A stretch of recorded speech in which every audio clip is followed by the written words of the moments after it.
എല്ലാ കഥകൾ പറഞ്ഞ് നീ ഇവളും ചെയ്ത കാര്യങ്ങൾ മറച്ചു വയ്ക്കാൻ നോക്കണ്ട. എന്ത് തെളിവാ ഇതിനൊക്കെയുള്ളത്?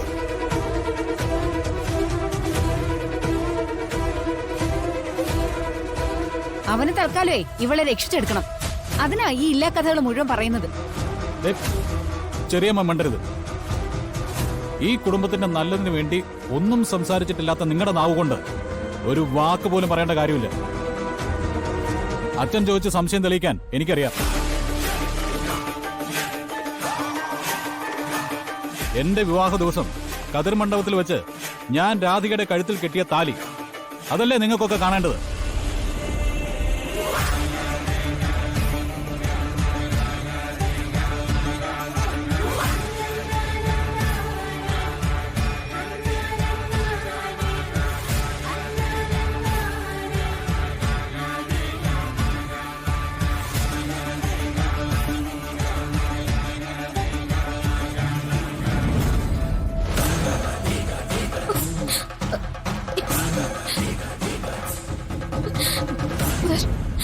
കാണാം.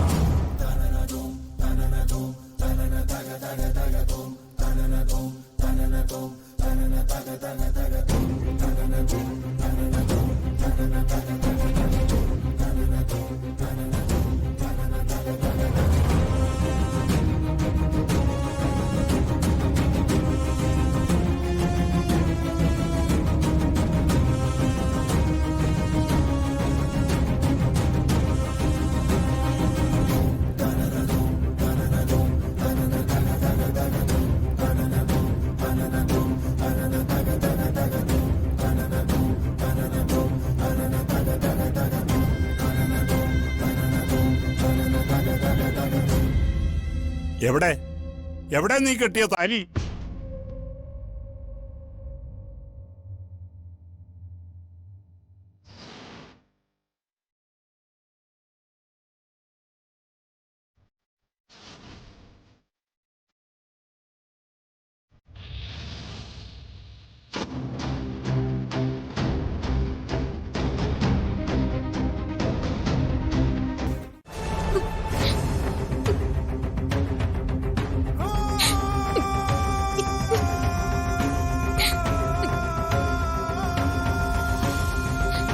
ഭഗവാനെ, എന്റെ കഴുത്തിൽ കിടക്കുന്ന ഈ താലി എനിക്ക് എത്രമാത്രം പ്രിയപ്പെട്ടതാന്ന് അറിയാലോ.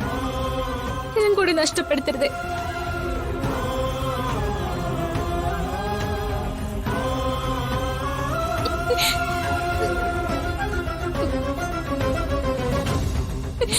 ഇവിടെ വന്നിരുന്ന് എന്താ പറയുന്നേ?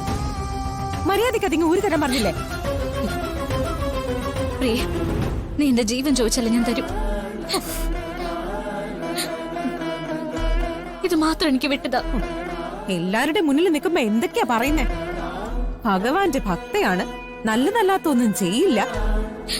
എന്താ അഭിനയം? വരുണിന്റെ മുൻപിൽ നിന്ന് ഒഴിഞ്ഞു പോവാന്ന് പറഞ്ഞല്ലേ? വരുണിനെ എന്നെ ഒന്നിച്ച് ജീവിപ്പിക്കാന്ന് പറഞ്ഞല്ലേ? പിന്നെ എന്തിനാ വരുൺ കെട്ടിയ താലി കഴുത്തിലിട്ട് നടക്കുന്നേ? പ്രിയ, ഞാൻ പറയുന്നൊന്ന് കേൾക്ക്. മാത്രം എനിക്ക് വിട്ടതാ. ഞാൻ നിന്റെ കാല് പിടിക്കാം. എനിക്ക് എന്റെ അച്ഛന്റെ ജീവനാ വലുത്. അച്ഛൻ ജീവിച്ചിരിക്കണമെങ്കിൽ ഇത് ചേച്ചിയുടെ കഴുത്തിലുണ്ടാവാൻ പാടില്ല. ഇതിങ്ങോട്ട് തരാൻ പറഞ്ഞില്ലേ? വേണ്ട, പ്ലീസ് ഇങ്ങോട്ട് തരാൻ പറഞ്ഞില്ലേ? ഞാൻ പറയുന്ന കേൾക്ക്. ഞാൻ പറയുന്നത് കേൾക്കാൻ. പ്രിയ, പ്ലീസ് പ്രിയ, തരാനാ പറഞ്ഞേ. ഞാൻ പറയുന്നത് കേൾക്ക്. തരാൻ പറഞ്ഞ പ്രിയ, പ്ലീസ് പ്രിയ, തരാനാ പറഞ്ഞേ.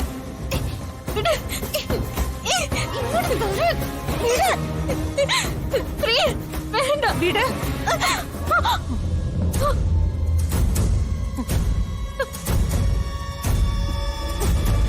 പ്രിയ, പ്ലീസ് പ്രിയ, പ്രിയ, പ്ലീസ് പ്രിയ,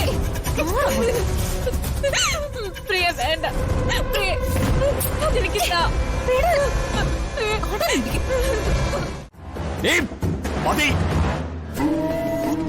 ഉണ്ടെന്ന് നീ പറഞ്ഞ തെളിവില്ലെന്ന് ഇവിടെ എല്ലാവർക്കും ബോധ്യമായി.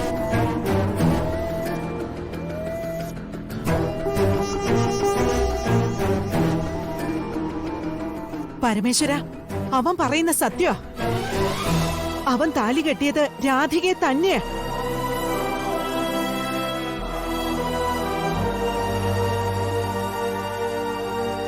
വരുൺ രാധികയുടെ കഴുത്തിൽ താലി കെട്ടുന്ന അമ്മ കണ്ടിരുന്നോ?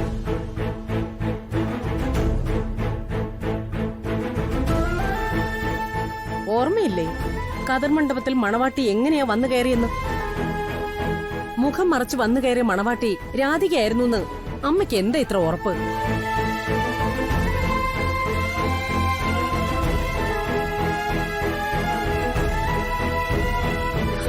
എനിക്കുറപ്പുണ്ട്.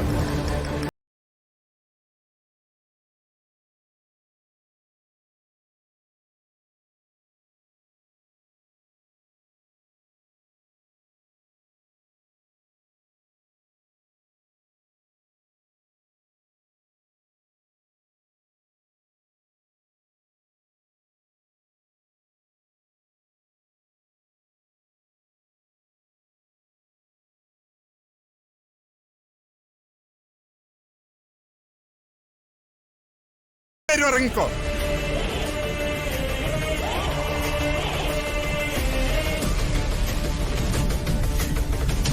ഇപ്പൊ ഞാൻ ചെയ്തത് നിഷേധമായിട്ട് അച്ഛന് തോന്നാം. പക്ഷെ നാളെ ഒരിക്കൽ സത്യം ബോധ്യപ്പെടുമ്പോ അച്ഛന് മനസ്സിലാവും ഞാനായിരുന്നു ശരിയെന്ന്.